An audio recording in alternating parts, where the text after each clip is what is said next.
Assalamualaikum warahmatullahi wabarakatuh. Kita dari kelompok 10. Kita akan mempresentasikan tentang dasar-dasar PHP. Sebelumnya perkenalkan, nama saya Imadika Putri Stasia. Saya Rika Septianti. Yaudah langsung aja kita bahas ke materinya. Apa itu singkatan PHP?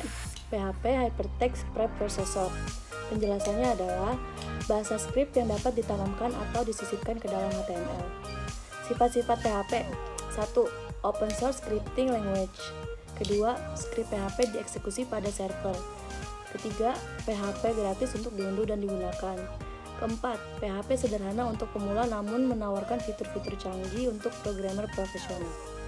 Apa sih file PHP itu? 1. Dapat berisi teks, HTML, CSS, JavaScript, dan kode PHP. Kedua, dijalankan di server dan hasilnya dikembalikan ke browser sebagai HTML biasa. Apa yang bisa dilakukan PHP?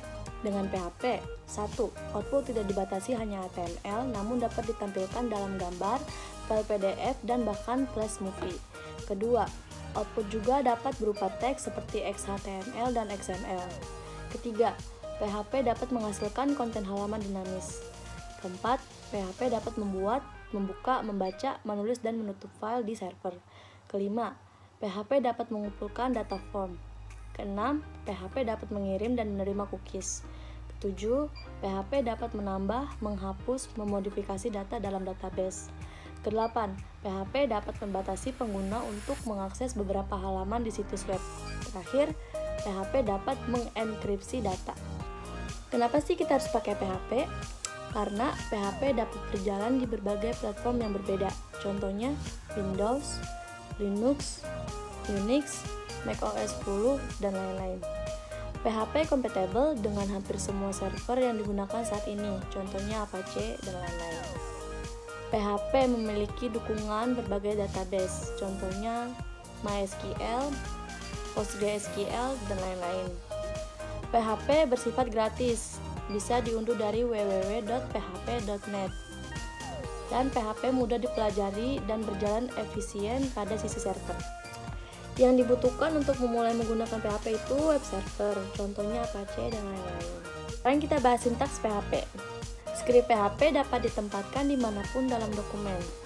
Script PHP dimulai dengan contohnya seperti ini. Setiap baris kode PHP harus diakhiri dengan titik koma. Apa itu titik koma?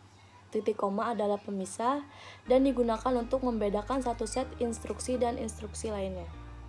Nah, di sini ada contoh sintaks PHP, bisa kita lihat seperti ini. Dan ini contoh komentar di PHP. Lalu ada tipe data PHP. Yang pertama ada tipe data string, dapat berupa teks dalam tanda kutip single maupun double. Lalu ada integer. Integer adalah angka tanpa desimal. Aturan untuk integer memiliki minimal satu digit angka 0 sampai 9, tidak dapat berisi koma atau kosong, tidak harus memiliki titik desimal, dapat berupa positif atau negatif. Integer dapat ditentukan pada 3 format, yaitu desimal, hexadesimal, dan oktal. Lalu ada float. Angka floating point adalah nomor dengan titik desimal atau angka dalam bentuk eksponensial. Lalu ada tipe data boolean. Boolean dapat berupa true atau false. Boolean sering digunakan dalam pengujian bersyarat. Lalu ada objek. Sebuah objek adalah tipe data yang menyimpan data dan informasi tentang bagaimana memproses data. Sebuah objek harus dinyatakan secara eksplisit. Lalu ada null.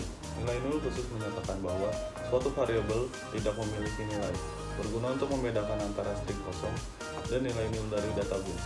Variabel dapat dikosongkan dengan menetapkan nilai ke null. Selanjutnya variabel di PHP. Aturan penulisan variabel PHP. Yang pertama, variabel harus dimulai dengan tanda seperti ini, diikuti dengan nama variabel. Lalu, nama variabel harus dimulai dengan huruf atau underscore. Nama variabel hanya dapat berisi karakter alfanumerik A sampai Z, 0 sampai 9, dan underscore. Lalu, nama variabel tidak boleh mengandung spasi. Nama variabel bersifat case sensitive. Lalu ada contoh variabel di PHP. Dan ini juga contoh dari variabel string. Lalu ada silent, yang digunakan untuk mengetahui panjang nilai string. Lalu ada pause, digunakan untuk mencari karakter atau teks tertentu di dalam string. Jika ditemukan kecocokan, fungsi akan mengembalikan posisi pertama yang cocok. Jika tidak ditemukan kecocokan, maka fungsi akan mengembalikan false. Lalu ada konstanta PHP. Sebuah konstanta adalah independer atau nama untuk nilai sederhana. Lalu nilai tidak dapat diubah selama script. Sebuah nama konstanta yang valid dimulai dengan huruf atau underscore. Lalu tidak seperti variabel, konstanta secara otomatis bersifat global di seluruh script. Selanjutnya mengatur konstanta PHP. Untuk mengatur sebuah konstanta digunakan fungsi define. Dibutuhkan 3 parameter. Parameter pertama mendefinisikan nama konstanta.